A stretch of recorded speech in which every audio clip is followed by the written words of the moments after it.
topics and opinions expressed in the following show are solely those of the host and their guests and not those of W4CY Radio, its employees, or affiliates.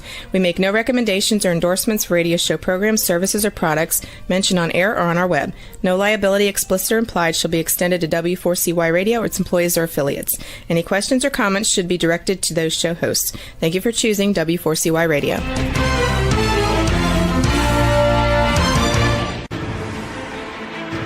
What's working on purpose anyway? Each week, we ponder the answer to this question. People ache for meaning and purpose at work, to contribute their talents passionately and know their lives really matter. They crave being part of an organization that inspires them and helps them grow into realizing their highest potential. Business can be such a force for good in the world, elevating humanity. In our program, we provide guidance and inspiration to help usher in this world we all want, working on purpose. Now, here's your host, Dr. Alise Cortez.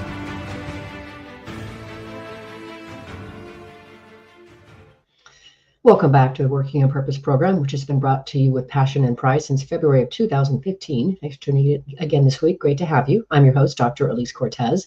If we have not met before and you don't know me, I'm an organizational psychologist, logotherapist, speaker, and author. My team and I at Gusto Now help companies to enliven and fortify their operations by building a culture and leadership activated by meaning and purpose. Our mission is to help our clients create a destination workplace where people flock to join, are intrinsically motivated to perform at their best, can grow to their fuller potential, and are committed to stay and dynamically deliver on the company's mission, which translates to higher profits for you. You can learn more about us and how we can work together at gusto-now.com or my personal website, alisecortez.com. Before we get into today's program, I am thrilled to announce that registration is now open for a fabulous new conference for women, which I'll be serving as the MC. It's called Thrive in 25, and it is jam-packed few days in Chicago. That's June 25th through June 28th, 2025. And it's designed to develop women as whole selves, from bolstering their mindset to financial acumen, to leadership, to incorporating nature and art into your life, to raise consciousness, and so much more. You can visit the website. It's thrive-in25.com, 25 the number, thrive-in25.com for information and to register. You can use my promo code GUSTO, all caps, to gain access to some additional free books and programs that I will also gifting to registrants. See you there. Getting into today's program, we have with us today Christy Pretzinger. She's the CEO of WG Content, a nationally recognized healthcare content consultancy. We'll be talking today about how she has built her company on the basis of a positive culture with all employees working remotely. She joins us today from Cincinnati, Ohio. Christy, welcome to Working on Purpose. Thank you so much for having me. I really appreciate it, Alise. So welcome. And I think it was through this conference, wasn't it Hope Mueller that put us together? Yes, it was. He's part of the mastermind of this Thrive conference. So let's call that out as well. Yeah. Wonderful to be on the other side of the mic with you. I want to just start with just the fun story, if we can, Christy, of how it happened that you came to acquire what was then called Writer Girl some 20 years ago. How did that happen? I was actually a freelance writer and had been for quite a while at that time. This was back in 2003, I think it was. And the person who had founded Writer Girl at the time was going on a maternity leave and wanted me to run it for her while she did that. Mm-hmm. She had a high-risk pregnancy. The company at the time was really just her and one writer, and they had pretty much one large client at the time. She had not actively been building it as a big organization. And it was much more focused on kind of advertising copy, naming, things like that, so more short form copy. So I did that. And then about a year later, that one client was actually subject to an FBI search and was then indicted for accounting fraud. Oh. And she was pregnant again and said she wanted out. And I said, okay, I will buy you out. So I did. And then fast forward, I had been, as I said, a freelancer. So I had a lot of different clients around town, and a client was doing a very large content management system at the time. It's funny that I thought it was large. It was 1,000 pages. That's nothing to us now. But they needed a team of writers to work on that and to do it very quickly. I think they started out with 8 weeks, then they cut it down to 6 weeks. And so we did that, and it went really well. And I thought, oh, I'll bring teams of writers to big projects. And then fast forward, and another former client was a marketing director at a hospital system just north of Cincinnati. and she needed a team of writers to work on 3 hospital websites that were launching concurrently. So I didn't know anything about hospitals or anything at all, but within a week I had about 35 writers on the project. And so we did that successfully. That one took a bit longer. And then when that was over, I told myself the necessary entrepreneurial lie that it will be easy to bring teams of writers to hospitals. So yeah, it wasn't easy. Nobody, in fact, in Cincinnati would even talk to me. Can't be a prophet in your own hometown. So I started going to different cities and getting clients. One of the first big clients was the Ohio State University, which is still one of our clients. And then it kind of went from there. So that was, I think I did buy her out in 2004. And so I have been actively building it for about 20 years. Mm-hmm. How wonderful. I love, it's such a, there's serendipity in this. There's a blind leap of faith in this. There's, oh yeah, I can do this, no problem. So maybe something of an accidental entrepreneur here, but it sounds like, but how wonderful, delightful to learn from that and be inspired by that. And before that, you said you were a freelance writer. Why did you choose this field? Why aren't you an accountant? Why aren't you an architect? Well, I was a French major in college, so there's limits to my knowledge. So what I learned when I graduated from school and then got my first job, which was in the incentive travel industry at the time, I was doing just a little bit of writing. And then I moved to another company and became a writer there. And what I realized over time was that when you are fluent, which I was at the time, in another language, it helps make you more articulate in your first language. Yes, ma'am. Yeah, I was really easy to, it was easy for me to write. And I really started doing more long form content. That was always my area of comfort and expertise. I was never a short copywriter headline kind of person. That just wasn't my forte. So when I had worked at a publishing company for almost 5 years and had a really good run there, but there were some circumstances, things going on. And my dad had been self-employed as an engineer. And so I always kind of thought that being self-employed would be nice. And so I, as you mentioned, took the leap and became a freelance writer. And I always say that when you jump out to do something like that, it's like jumping off a cliff and trusting that you have wings. Mm-hmm. And so I did that. And I did that for really 10 years before I ended up taking over Writer Girl. And then we changed the name just this past April. We'd looked at it many times as changing it, but that brand has such equity within the marketplace that we were hesitant to do it. But then we realized now's the time. We're a much larger organization, certainly than we were back then. And also we do a lot of strategy as well as content creation, so that we really, and there's a lot of us. We're Writer Girl, it's really easy to think it's one person, which obviously it's not. Yeah. So that's how we landed with WG Content Strategy and Creation. Okay, fantastic. And do I have it right that you are still focused on just healthcare and hospitals? Yes. Yeah. Okay. We largely, really big hospital systems tend to be our larger clients, and then also agencies and businesses that serve those large clients. Well, by the way, there's not very many small hospitals anymore. They've been kind of gone by the wayside. Mm-hmm, gobbled up. I remember when we first met and we talked about having you come on my podcast, I recall you saying something about what it was about the healthcare and hospitals, why that was such a good fit for you and why it was important for you to serve that particular segment. Yeah, it was funny. Luck is preparation meeting opportunity. And this was not a lucky thing, actually. But right about as I started building it and really focusing on healthcare, both of my parents were diagnosed with cancer within a month of each other.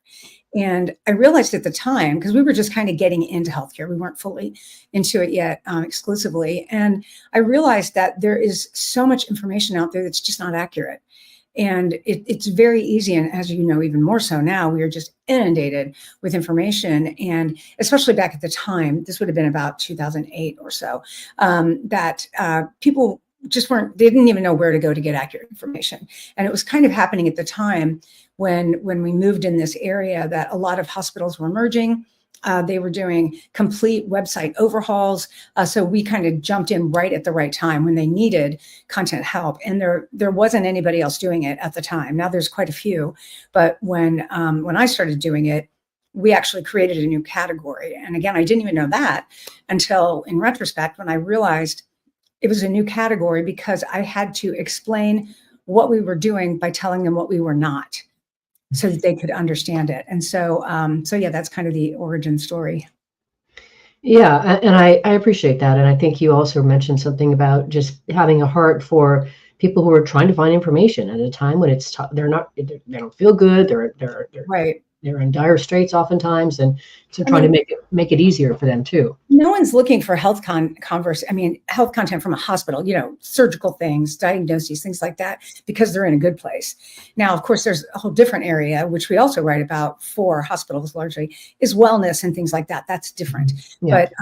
But yeah, and it was really largely because of what I was going through and really being able to empathize with, when a loved one is ill, you really want to be able to make good healthcare decisions, and you need to get good information in order to be able to do that. Yeah. Yeah. I really, of course, the purpose girl in me is that just makes my heart sing, of course. So I'm right. So thank you. And now, of course, I would be remiss if I let you finish off this interview and go off air without us talking about the fact that you are, if I have this right, a purely remotely run organization. You don't have an office in which people come to go to work, correct? Correct. We Okay. have always been that way. Yeah.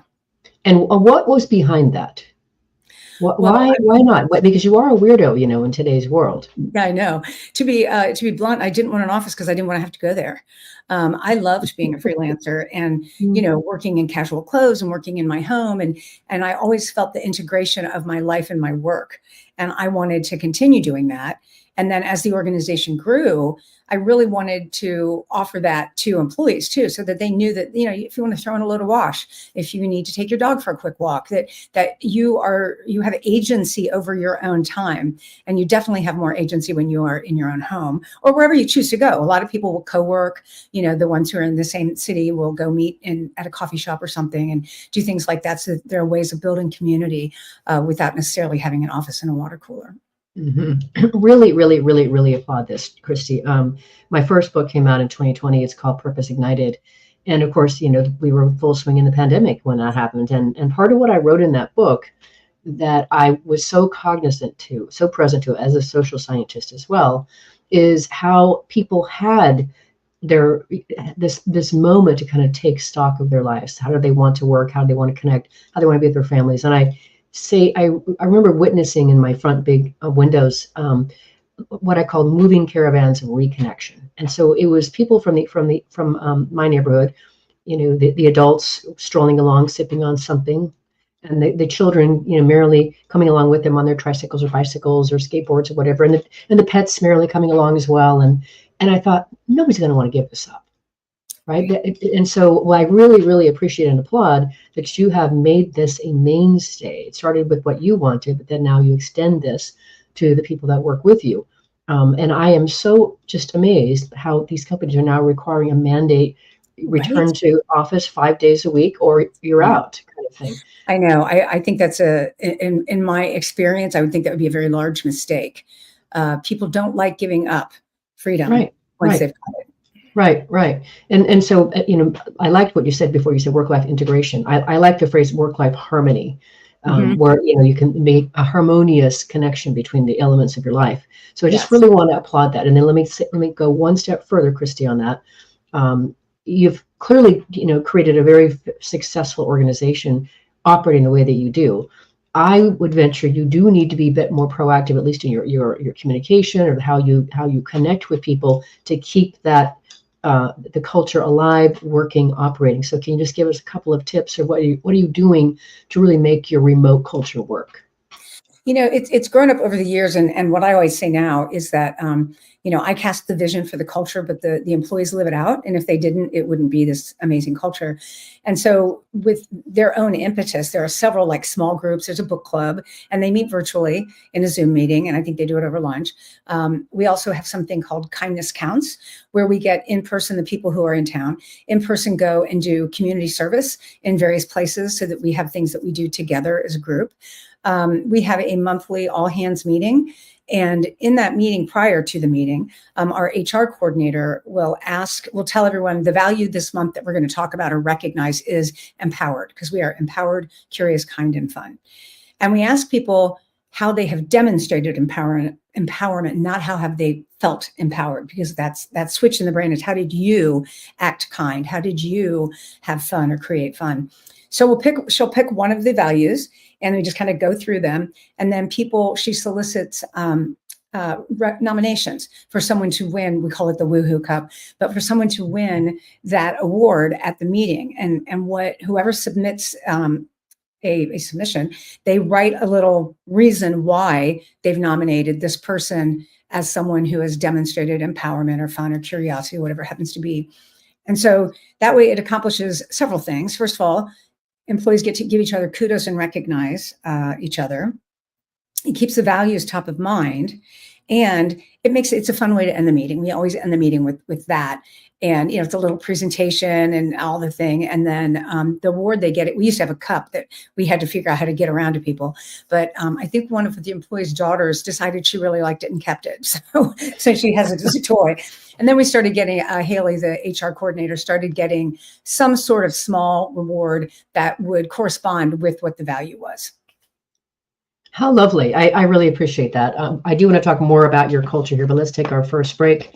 I'm your host, Dr. Alise Cortez. We've been on the air with Christy Pretzinger. She's the CEO of WG Content, a nationally recognized healthcare content consultancy. We've been talking a bit about how she got herself into that business, and now how she's been growing it. After the break, you're going to hear more about how she keeps it alive and thriving. We'll be right back.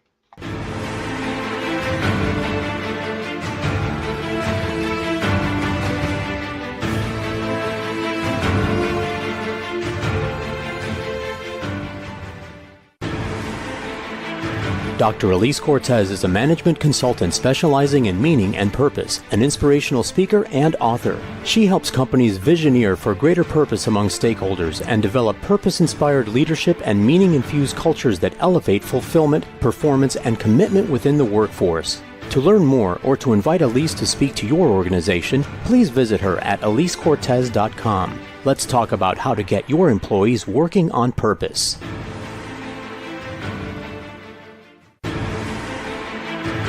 This is Working on Purpose with Dr. Alise Cortez. To reach our program today or to open a conversation with Alise, send an email to Alise, A-L-I-S-E, at alisecortez.com. Now, back to Working on Purpose.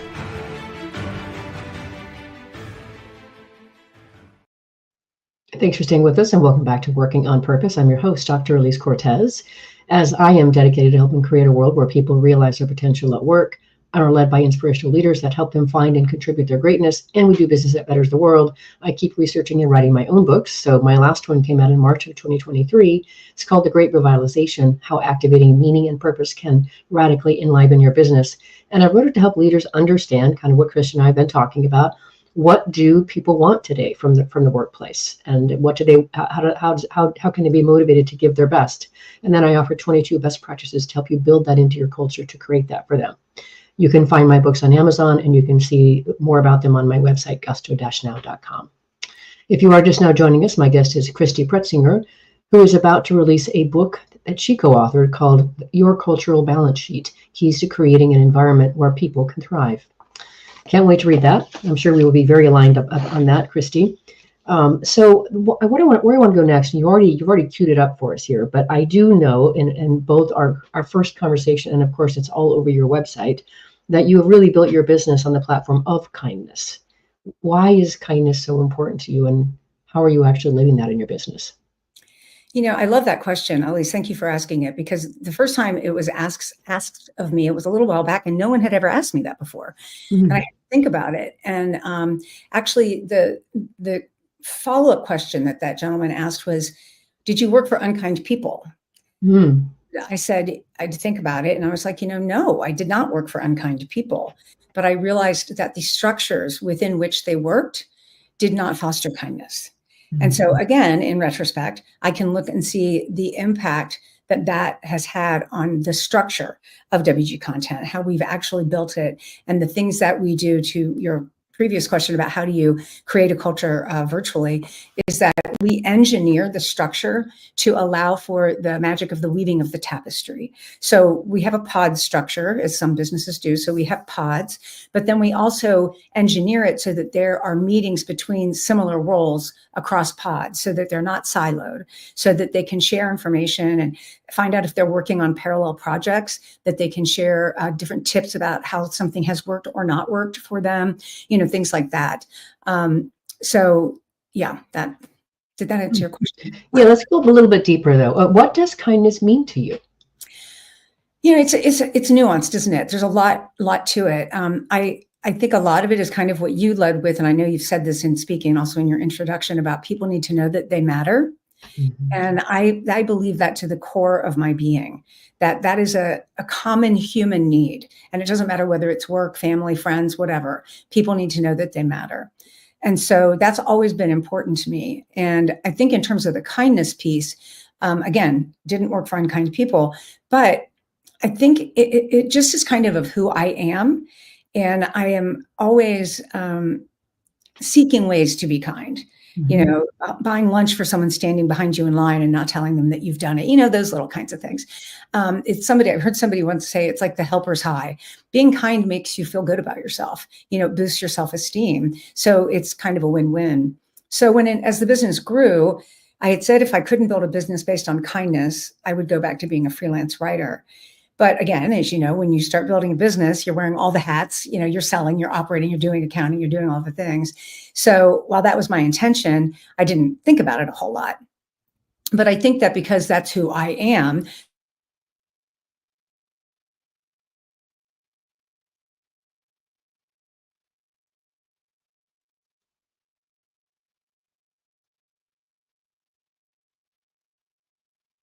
and so as we grew, and then they would bring their friends to people. I lost you for a minute there. I don't know what happened. You're freezing there. So you were talking about why it was important to build your business on kindness. Yeah, it was just turn over with that. Yeah. Okay. So basing the business based on kindness is really about the fact of who I am and the way I want to live my life. And I was always someone who sought out ways to be kind.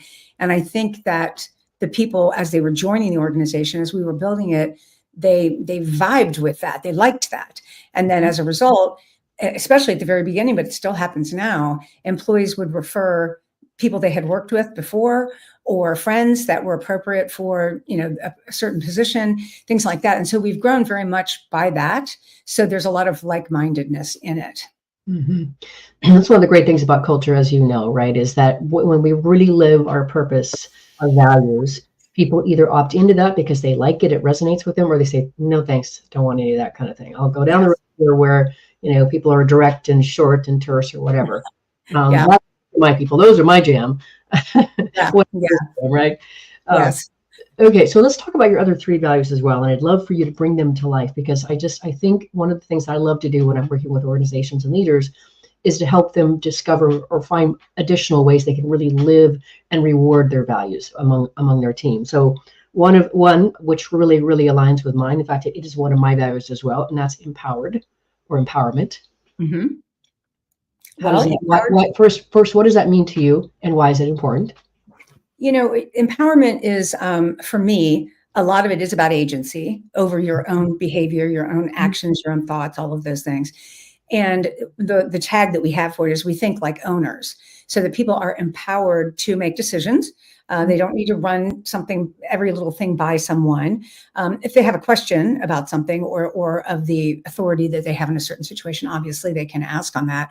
But, I recognize very fully, and I say this frequently in our team meetings, and I have small meetings with the different groups as well.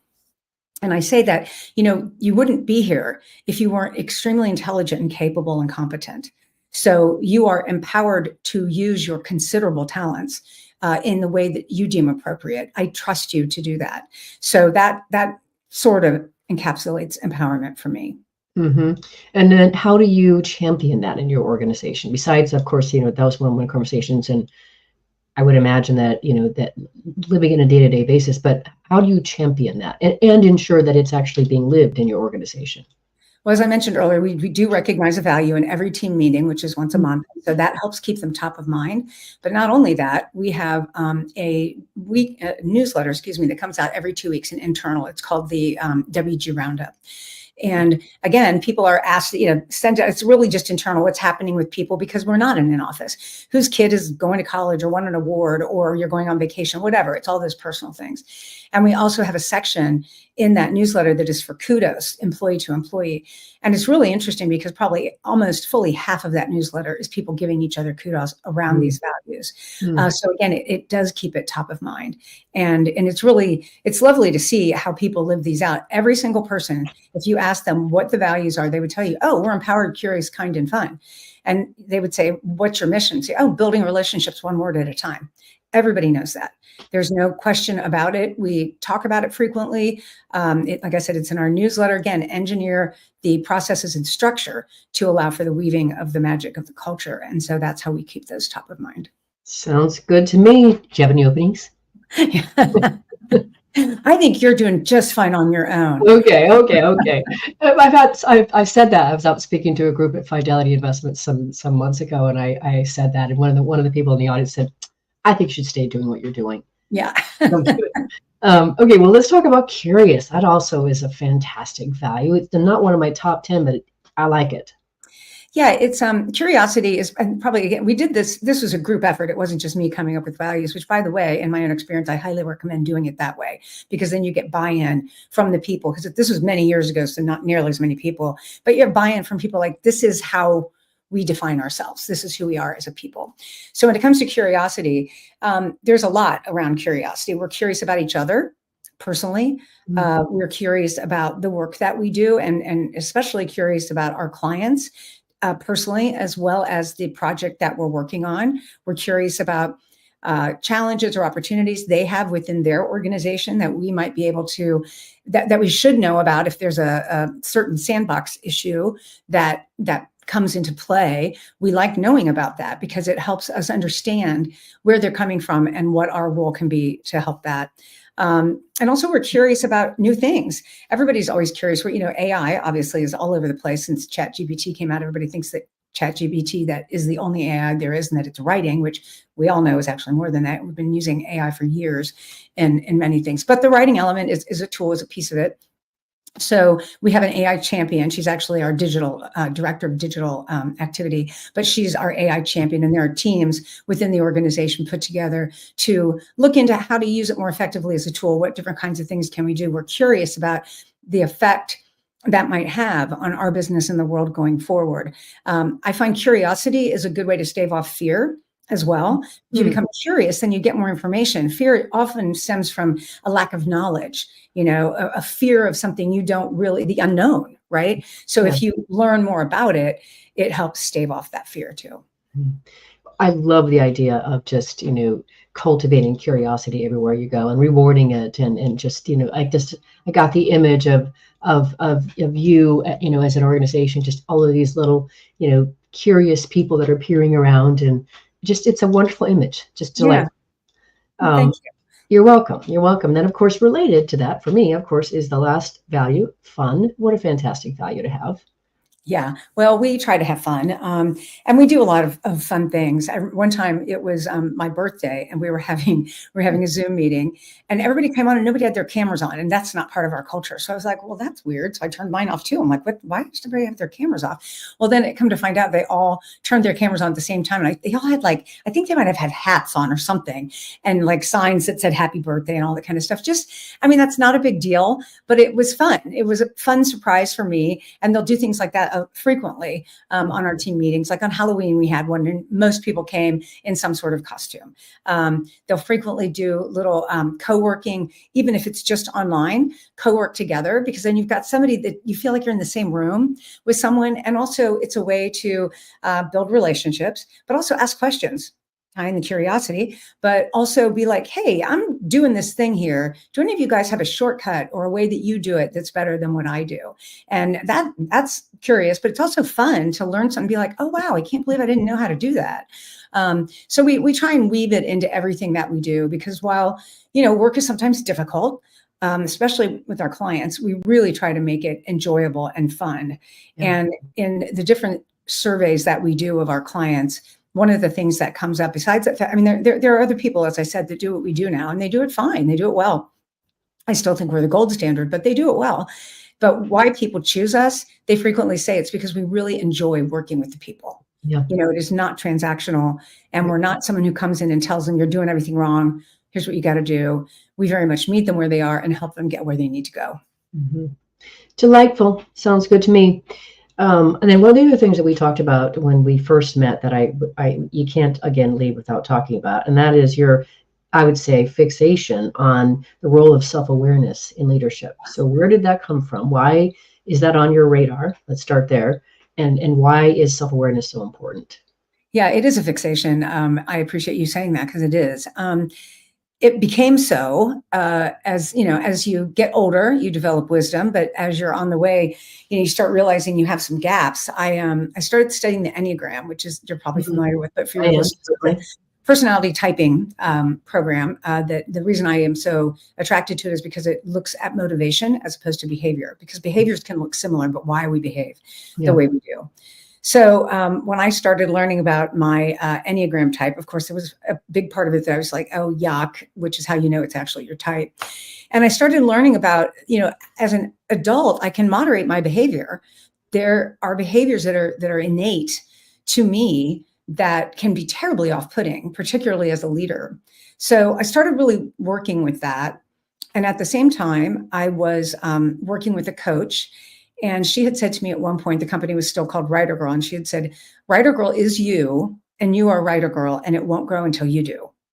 That was profound to me. And so what I started doing is I started a daily meditation practice, and I started reading even more books. But I didn't just read business books. I read some business books, but my focus really was on personal development with an emphasis on self-awareness. So I did a lot of that kind of reading, a lot of digging. I ended up going to therapy for a while too, which if you have access to it, it's the hardest work you'll ever do and the best work you'll ever do. And so through all of that, really kind of unpacking who I am and what has formed me, and also with the Enneagram. With the Enneagram, I think that because there are ostensibly only 9 types, there's a lot more than that goes into it, but ostensibly there's 9 types, that when you learn about your own and you also can learn about the other ones, that lays the groundwork for radical empathy. And empathy is definitely part of self-awareness. It's being able to literally put yourself in someone else's shoes and understand, the ground on which they stand compared to that of your own. I find, I always thought it was Goethe, but I think it's somebody else who said the unexamined life is not worth living. It might have been Emerson, I'm not sure. But in any case, it's one of my favorite quotes, because I think that the ongoing development of self-awareness is the work of a life. I mean, it's never done. You're going to keep digging deeper and learning more about yourself and seeing things. I mean, in very recent memory, I have had many things that I've learned about myself. I'm like, oh, wow, that's interesting. How it's very easy to get in your own viewpoint of something and miss what is right in front of you. Right. And just totally miss it. And it was right there the whole time. So, something you just keep learning. And I think that when you become more self-aware, you become a better person and you become a better employee, but you just become a better friend, a better human being. And that's really what my mission really is, which kind of aligns with yours, which is reinventing the way people look at the world of work. And that has to start with the human beings. They have to be better humans in order to make the world of work a more joyful place. Completely agree. And I'm going to pepper that just after we come back from our last break here, because I have more to drill on that. Probably we can make a whole show just out of that one topic. I'm your host, Dr. Alise Cortez. We've been on the air with Christy Pretzinger. She's the CEO of WG Content, a nationally recognized healthcare content consultancy. We've been talking a bit about the importance of how she lives her company values. After the break, we're going to dig a little bit deeper into what we were just talking about, the self-awareness piece, but also talk about why focusing only on the bottom line is aberrant thinking. We'll be right back.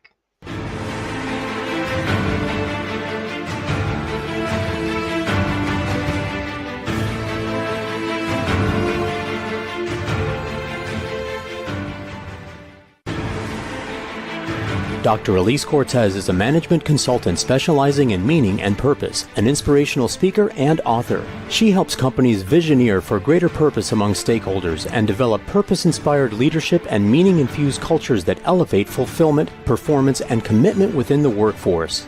To learn more or to invite Alise to speak to your organization, please visit her at alisecortez.com. Let's talk about how to get your employees working on purpose.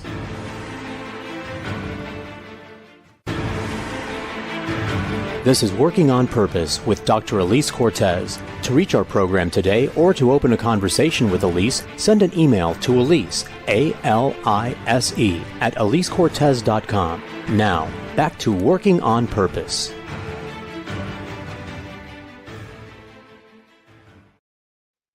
Thanks for staying with us and welcome back to Working on Purpose. I'm your host, Dr. Alise Cortez. I mentioned in the last break that my last book came out in March of 2023 called The Great Revitalization. What I did for you is I created a 3-page assessment that you can download from my website, gusto-now.com, and it will help you ascertain the extent to which your current culture is meeting the needs of today's discerning workforce. If you are just now joining us, my guest is Christy Pretzinger, who is about to release a book she co-authored called Your Cultural Balance Sheet, Keys to Creating an Environment Where People Can Thrive. So back to what we were saying before the break, it started with the idea of the role and the importance of self-awareness and leadership, and certainly in life to be a better human. I recently had on my podcast someone that I think you would probably really be interested in, and his name is Dr. Yossi Amren. And he is all about developing spiritually intelligent leaders. And of course, what he means by that, and that aligns with my work also, is developing leaders who are compassionate, who are kind, who are passionate, who are focused on purpose, and goodness, and so many things that are that higher level that most of the, the ancient traditions or faiths would recognize as being ideals. And I love that. I love championing that. I'm trying to do the same thing for myself, and I do think that makes us better leaders. So I just wanted to celebrate, what you're doing there, and that why that, that your fixation on that is just, I think, such a healthy fixation. Yes, and it is a fixation. And in fact, I love what you just said with that gentleman. I haven't had a chance to listen to that one, but I will for sure. I also am a fan of Ryan Holiday, who is the Stoic, the guy who writes all of the Daily Stoic, and ego is, the what is it? The ego is the obstacle. Anyway, he's great if anybody hasn't read him, but it's very much the same thing. Those virtues, that we are called, we have a duty to be good. We have a duty to do what is right, and to your point, kind and compassionate, and not really selfless, because I think that can be problematic and can create all sorts of side issues like codependency and things like that. But being really, really aware of the needs of others, and that you don't have main character syndrome, where you're the most important person in every room. Love that. I've never heard that before, Christy. That is eminently quotable. Thank you. Okay, well, now related to this, as if everything else we've been talking about hasn't already been yummy, now we have to add one more other really interesting bit to the fold, and that's this notion of vulnerability that's also really important to you. Why? Yeah, back in 2010, when Brene Brown did her talk on vulnerability, I would have gone to my grave insisting that vulnerability was weakness. I mean, I just didn't know any better. I mean, 15 years ago, I had no idea. And, I always say nobody gets out of childhood without bruises. And so the ones that I had were things that you don't really show people your vulnerability, because it felt like weakness, and they'll use it against you. So I was like, no, I am not down for that. So then I listened. At the time, I was listening to a lot of TED Talks, and I came across hers, I think by accident. Probably everybody in the world was watching it at the time. And I think I watched it at least 10 times. I was so taken in by the whole idea of that. And I think she's such a brilliant speaker and is so relatable. And I really could relate to it. And I started reading more about it. I started reading everything that Brene had written at the time, and continued, and started really looking at that and trying to understand why I was so resistant to vulnerability. And, over time, I've come to realize that most humans are resistant to vulnerability. It's not a natural inclination to want to expose your foibles to other people. It's much more of an inclination to protect yourself and act like everything's great, which, it never is for anybody. But so for me, as I learned to be more vulnerable, I realized that by leading with vulnerability, it encourages others to be vulnerable back. And it is in furtherance of our mission of building relationships one word at a time. I want authentic, real relationships. I don't want ones based, like I call Facebook fake book. I don't want that kind of relationship. And I want people to be as vulnerable as they feel comfortable being. They don't have to open their kimono and show people everything. But I want to lead with vulnerability so people know this is a safe space. And you are allowed to make mistakes, and you're allowed to have faults, things that you're working on, just like everybody else is. But just again, the commonality of the human experience where no one is perfect, and as the leader in particular, being willing to demonstrate that actively. Mm-hmm. Really applaud that. I have one coaching client that I've been working with for years. She's an executive, and she has this mantra. She oftentimes, when she's working with people, and she worked in a very large organization, with thousands of employees around the world. But she will oftentimes, when she's connecting with them, she'll say, "This is me being vulnerable," and then she will go and share what's really on her. And she's doing that just in the same way, to model it and to showcase it. And it has been delightful to watch her just over the, I think, 7 years we've been working together. Her career is just really taken off, and I think that's part of it. I would agree. And I think to your point, the people on my leadership team, well, the whole organization uses the Enneagram. They're all typed before they join, and they get a book, and they have, we have lunch and learns and things like that around it. And the ones who are closer to me, the leadership team, it has been so interesting over the years. My COO has been with us for 12 years, and watching her do the work, working individually with an Enneagram coach and now with a business coach, and watching her, and she's one of the ones who will always say, "This is me being vulnerable," and I see her demonstrate that certainly to me, but also to the people that report to her. I mean, she runs the whole thing day to day. And it has been one of my greatest honors, actually, to watch her grow and change that way, because she did the work. I just provided access, but she did the work. And that is a real joy to see. It is. Now, I really can't resist. Are you comfortable sharing what your type is for your Enneagram? Of course. I'm a 7 on the Enneagram. Hard Hi, 7. sister. Hi, sister. Me too. Yeah, it's hard, right? It's like, oh gosh, all of those things where I can just be too directive and move too fast and talk too fast. And all the things that, the gluttony is the problem. And it's a gluttony with knowledge, with things sometimes, and, recognizing those things. But the great part is that if I have to reframe, because I'm a 7, everything's got to be okay. So the good thing about knowing those things is that I can fix them. I can moderate those. But if I didn't know I was doing that, I'd be walking around offending my team all the time. Right. And that would be so bad. For so many reasons. One of the things I like about the Enneagram is, the 9 levels. And so when you get into those higher levels of more healthy behaviors, healthy ways of being, you can better moderate those things. So anyway, just was very curious because you had now mentioned it twice. I'm going in. Yeah. So, all right. Now I really, this is just an irresistible question. What was, again, it came up in our first exchange, this notion that you have of how what it is to just focus on the bottom line, which for you is aberrant thinking.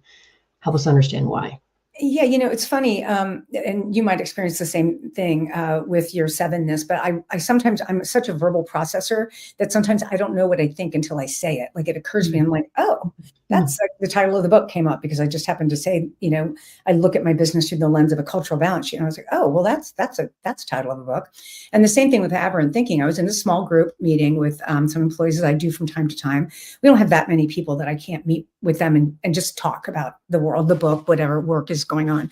So we were talking one day, and I was talking about the book, and I said, it occurs to me that looking at your business only through the lens of the bottom line is actually aberrant thinking, because we were talking about our culture. And I said, I'm a firm believer, and in my own experience, I know it to be true, that people are hardwired to connect. We're hardwired for relationship. That is who we are as human beings. And if you look at your business, and devoid of that piece and only at the bottom line, certainly you can be very successful. Two unpleasant people, in my opinion, Elon Musk and Jeff Bezos, come to mind. They've done brilliantly with their businesses, and I don't think either of them give a whit about any of their people. So clearly, you can have a successful business by looking at the bottom line. But for me, it doesn't bring joy. I mean, my humanity is tied into this business. My legacy. I get it. Yeah. And it's so I want there. Yes, we need to make money. Yes, we are a for-profit organization. We need to make money so that I can continue to give people raises, that we can grow. So we have career pathing for the employees that we do have. But my driver for the growth and for more money is not about buying more shoes. And it's certainly not about power. Yeah. I think that those are, okay, this is just my own experience. I think people that focus only on money probably could benefit from a good therapist, because there's a lot of things that they're not maybe looking at. I think you're right. You, my dear, I'm sure probably know this, or maybe already embraced it. You're a conscious capitalist. Yes. Yes, I am very much. I am the embodiment of that. And I think it's kind of a shame that we don't use that in the real world anymore, because I always, like, when I talk to people about anything, and if I'm sounding liberal about something, I'm like, may I remind you that I own a business. So I am by definition capitalist. Right. Am I, anybody else here, own a business? Usually they're like, no. I'm like, okay, so by definition, I'm the capitalist here, but I think as you say in your introduction and in your commercial set, business can be a tool for wonderful things. Mm-hmm. We spend so much time at work. Why not use it? I mean, I used to always say that, yes, we are a for-profit business, but what's really happening here is we are all rubbing up against each other and other people, and we are smoothing the rough edges of our personalities, because that's what you're actually doing. It's like two stones in the stone polisher. We're polishing each other's sharp edges. It's such a great way to talk about it, Christy. I love that. We're so close to being out of time, but maybe just within a minute, would you just tell us about your upcoming book, Your Cultural Balance Sheet, and when is it coming out? It's coming out in January, and I will certainly send you a copy, and I'm going to be getting your book as well. I wish I would have read it before I wrote mine, because I'm sure there'd be interesting information to include. But in any case, it's called Your Cultural Balance Sheet, Keys to Creating an Environment Where People Can Thrive. And the whole idea emerged out of a dinner conversation with some fellow entrepreneurs. And a couple of them had successful exits, meaning one had sold to a publicly traded company, another one had sold to VC or something. I'm not sure, I don't remember. But we were talking about it. And that's when I said, I definitely look at my financials, but it's almost like I look at my business through the lens of a cultural balance sheet. And so one of my friends who had been after me to write a book was like, well, there's your book. So I was like, okay, well, I can do that. So then I was trying to see if I could make that analogy even work. And through some help with people, I went overseas to the UK to go to something called Global Speakers Academy, which is a program offered through the Entrepreneurs Organization, which anybody who's an entrepreneur here, we don't have time, but definitely look up EO, Entrepreneurs Organization, global organization in 70 countries, 20,000 members, something like that. Anyway, it's a wonderful organization. So I went to Global Speakers Academy, and they had these wonderful guys from Canada called Speaker Labs. They came in, and they were helping each of us craft a signature talk. And I was trying to craft this talk, and I was like, I don't even know if this analogy works. And thanks to their brilliant coaching, they really helped me flesh it out, which then allowed it to become the foundation of the book. So we talk about, cultural assets, cultural liabilities, and cultural equity. And just to give away the secret, your assets, of course, are your people. There's many other ones. Your liabilities are all sorts of various things. But the thing about cultural liabilities is if you have both intention and attention toward those liabilities, you can turn them into assets. So, for example, if you're too rigid and you're aware of that, and you can allow yourself to develop more flexibility, that flexibility in turn can become an asset. And then the cultural equity is actually the culture itself that you have built by, your assets minus your liabilities, or turning your liabilities into assets. So that's in a nutshell kind of the thing. And it's keys, sort of like you said, you have 22 tips or things for people to do. These are keys that are actionable because of, we all have the attention span of a gnat. So we tried to keep them shorter and actionable so that people could walk away from each one like, okay, what can I do to take action on this particular thing? It sounds amazing. I look forward to reading it. I want to thank you for coming on to Working the Purpose. It has really been a delight to connect with you. Well, I have loved being on your show, and I'm really looking forward to listening to that one you just told me about. I love listening to like-minded people and meeting like-minded people like yourself. I think you'll love it. So listeners and viewers, you are going to want to learn more about Christy Pretzinger and the work she and her team are doing at WG Content, as well as her forthcoming book, Your Cultural Balance Sheet. So visit her website. It's wgcontent.com. So WG and then just the word content.com. Last week, if you missed the live show, you can always catch it via recorded podcast or wherever you get your podcast. We were on air with Eric Gee talking about his book, The Power of Personality, Unlock the Secrets to Understand Everyone in Your Life, including yourself. It was a fabulous conversation where he explained the four main types of personalities: gatherers, hunters, shamans, and smiths, and what they most value, introducing the means to understand people we work with and care about. See you next week for another educationally nourishing and inspiring episode. And remember, work is one of the best adventures and means of realizing our potential and making the impact we crave. So let's work on purpose. We hope you've enjoyed this week's program. Be sure to tune into Working on Purpose, featuring your host, Dr. Alise Cortez, each week on W4CY. Together, we'll create a world where business operates conscientiously, leadership inspires impassioned performance, and employees are fulfilled in work that provides the meaning and purpose they crave.